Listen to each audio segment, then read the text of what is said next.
RM wanted to become a dad. Hybe changes requirements to meet Jin. A BTS member was scammed and BTS's alternative career paths.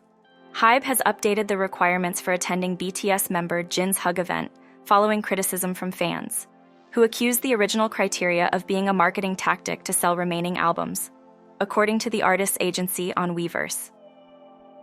Initially, fans who wished to participate in the Hug event, where 1,000 attendees will have the opportunity to hug Jin on June 13th at Jamsil Indoor Stadium in Seoul, as part of the band's annual Festa celebration, were required to either have an ARMY membership or purchase Proof or any subsequent BTS releases through Weverse Shop Global during the registration period, which ends Thursday. This requirement led to backlash from fans who had already bought the band's recent albums, as they were upset about needing to make additional purchases to register. In response, Hybe modified the criteria.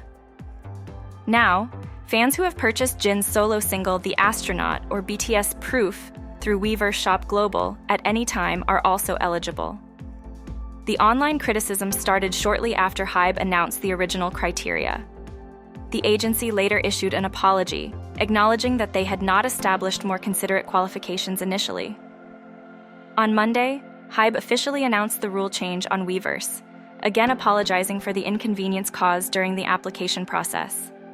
They explained that the past purchase history was considered within the constraints of the current system and schedule. Since Festa is a BTS event and Jin is participating in this year's offline event, they chose the most recently released group album, Proof, and Jin's solo single, The Astronaut, as the qualification standard.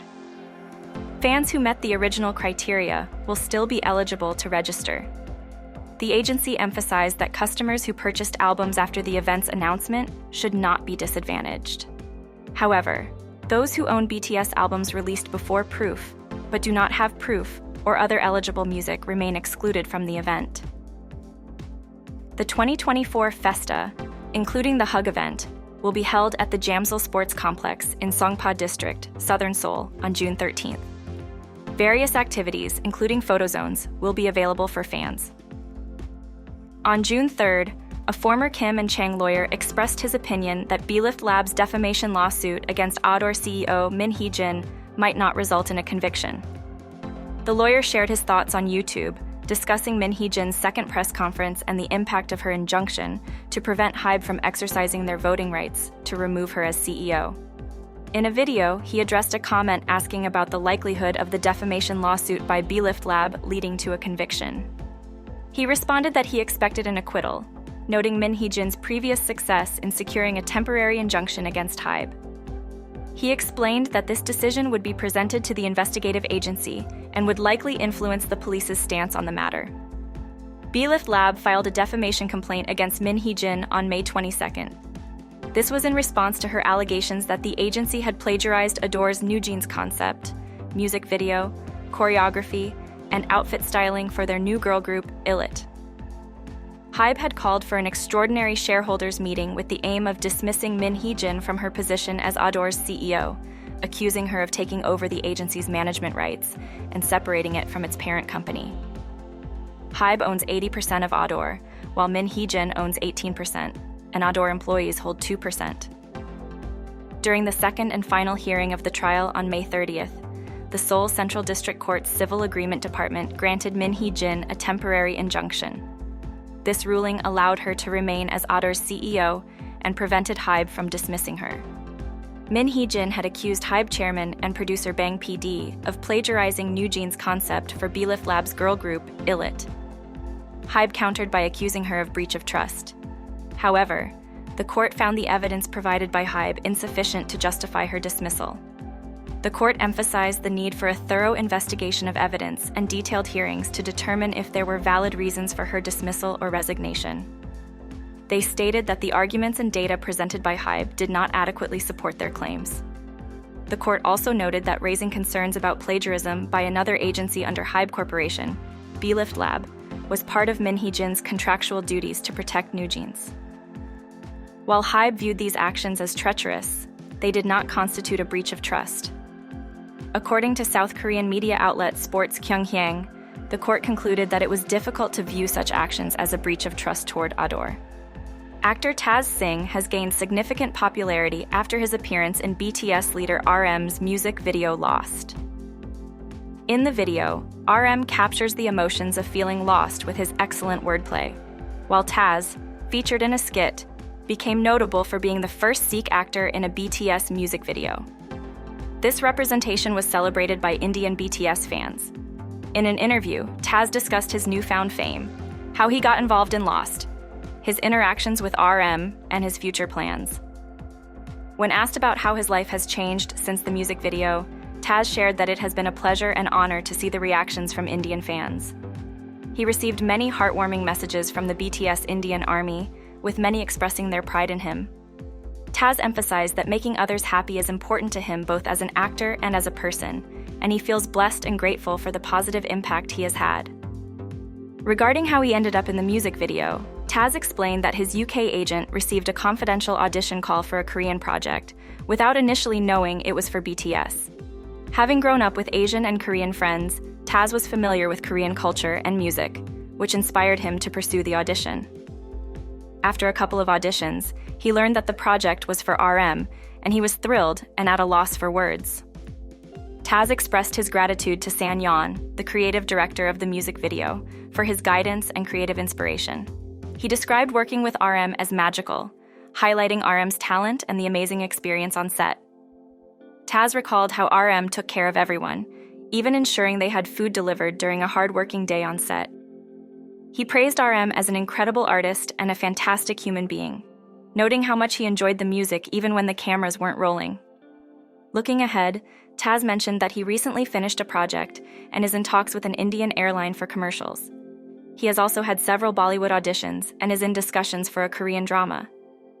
Taz is eager to continue working in Bollywood, sharing that despite being born in the UK, his roots are Indian Punjabi. He grew up watching Indian movies, and it would be a great honor for him to do more work in Bollywood. RM's new solo album, Right Place, Wrong Person, has debuted at number 5 on Billboard's 200 chart. This marks RM's best debut on the chart to date and his largest opening week in terms of both units and traditional album sales. Joining RM on this week's chart is 21 Pilots with their album Clancy, debuting at number 3. This week's Billboard 200 Top 10 also features Taylor Swift, who holds the #1 spot for the 6th week. Following Swift are Billie Eilish at number 2 and Morgan Wallen at number 4. In celebration of RM's new album, Right Place, Wrong Person, unreleased editorial images have been published, along with an interview between RM and Fiona Bae. This was RM's last interview before commencing his 18-month military service. When RM met Fiona Bae, he conveyed a sense of urgency. RM had just left the recording studio where he was finishing his solo album before his military enlistment. The interview took place in a simple meeting room where RM, dressed in a summer brown shirt with a fun pattern, appeared calm but urgent. When asked about his evolution since his last solo album, Indigo, which focused on his search for identity, RM mentioned experiencing numerous personal and professional challenges. He felt that the person he thought he was did not truly exist. Defining himself, RM explained that he is not narcissistic but driven by insecurity. He described himself as someone full of complexity, needing to express his inner turmoil candidly to the world. RM sees himself as someone born to transform things, having already done so with BTS. He feels a mission and calling to use his influence positively, turning personal experiences into universal art. RM discussed the beauty of art in making personal stories universal, sharing an impactful moment at a concert where a fan credited the artist for saving their life.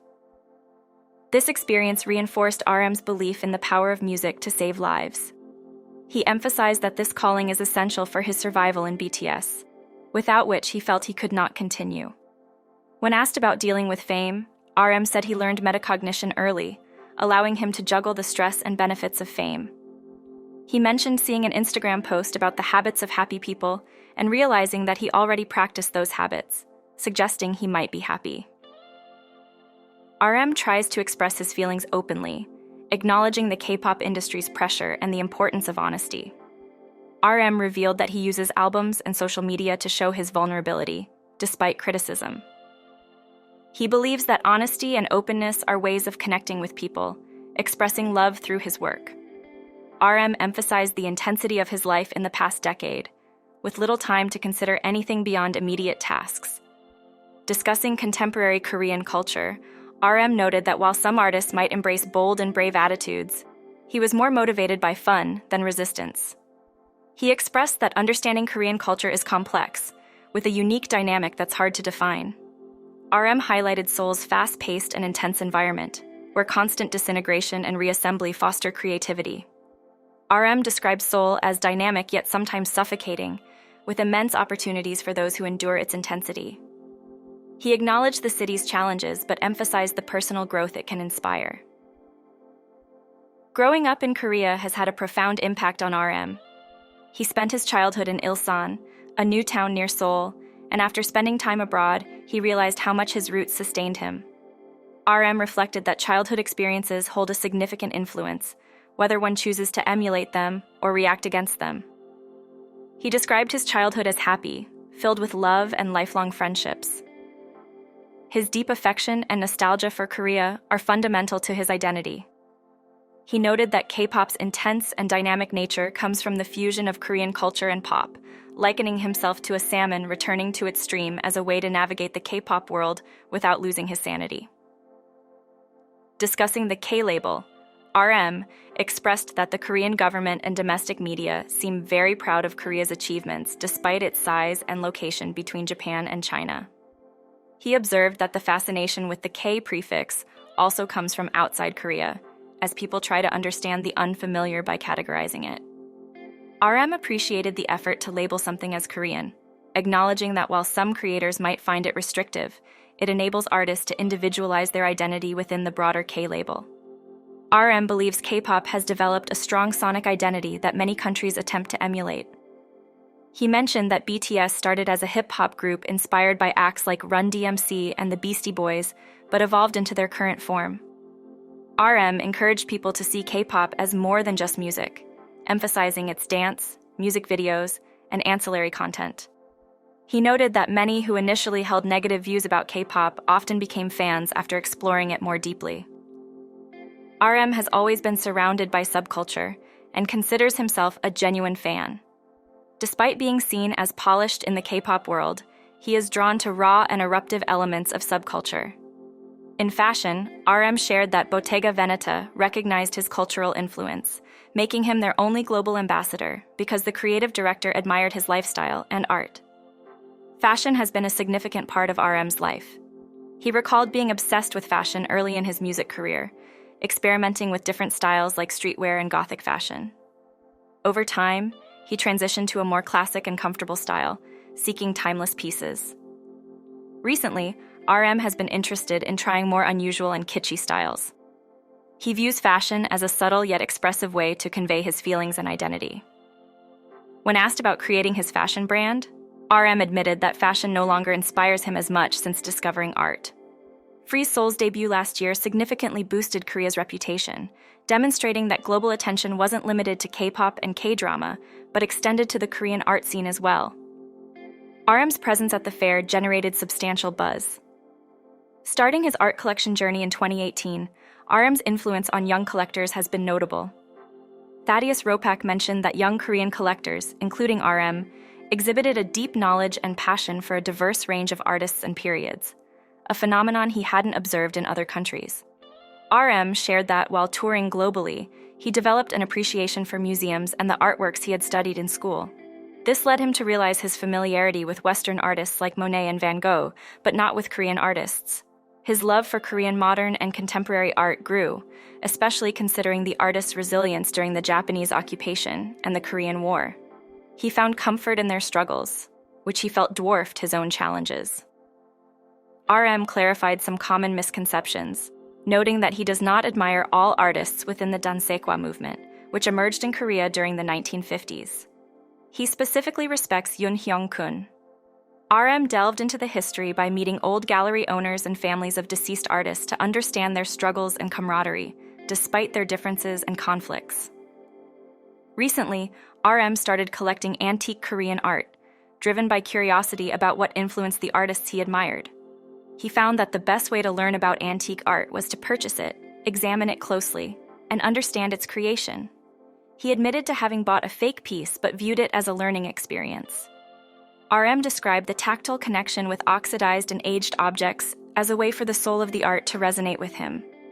RM expressed fascination with famous painters from the Joseon dynasty, who led varied lives and careers. These artists' paths, whether as court painters, portraitists of aristocrats, or rural painters projecting their thoughts onto nature, provided RM with insights on living as an artist. Regarding his next project, RM indicated it would contrast with Indigo, aiming for a different tone but not devoid of depth. He acknowledged that while people perceive him as serious and gentle, he also enjoys humor and making people laugh, reflecting the multifaceted nature of his personality. As boys, the members of BTS had a variety of dreams about what they wanted to become when they grew up. Though it is now hard to imagine the K-pop scene without BTS, their childhood aspirations were quite different from their current careers. Jin aspired to be a farmer. He used to work on his uncle's ranch, which grew melons and strawberries, and found he had a knack for it. Today, known worldwide as Worldwide Handsome, Jin might have been an excellent strawberry farmer and perhaps even a chef creating strawberry-inspired dishes. Suga, often assumed by ARMYs to have always dreamed of being a rapper or music producer, actually had his eyes set on a different profession when he was young. He once shared that, as a small boy, he wanted to be an architect. It was only as he grew older that he discovered his passion for music. J-Hope dreamed of becoming a tennis player. He found the grunting sounds made by tennis players during intense matches intriguing. Though none of the members have seen him play tennis, both BTS and their fans wonder what it might have been like if he had pursued that path. Jimin had his sights set on the big stage from an early age. He always wanted to be a performer, showcasing his talent in front of millions. His childhood dream has certainly come true, as he now performs on some of the world's biggest stages. V, known for his deep voice and charismatic performances, had a different musical ambition as a child. He once wanted to be a saxophonist, the only musical instrument he knew how to play at the time. Fans often daydream about what it would have been like if he had become an international saxophone player. Jungkook, who started training for BTS at a very young age, had a different dream during his childhood. He wanted to be a professional gamer. He recalled his intense interest in the game Kart Rider and his desire to race. Given his versatility and talent, fans believe he would have excelled as a pro gamer as well. When asked about their childhood dreams, RM shared that he wanted to be a dad. Suga supported his aspiration, encouraging him that it was achievable. These childhood dreams provide a glimpse into the diverse interests and talents of the BTS members, showcasing how their paths led them to become global superstars while holding on to their unique personal histories and aspirations.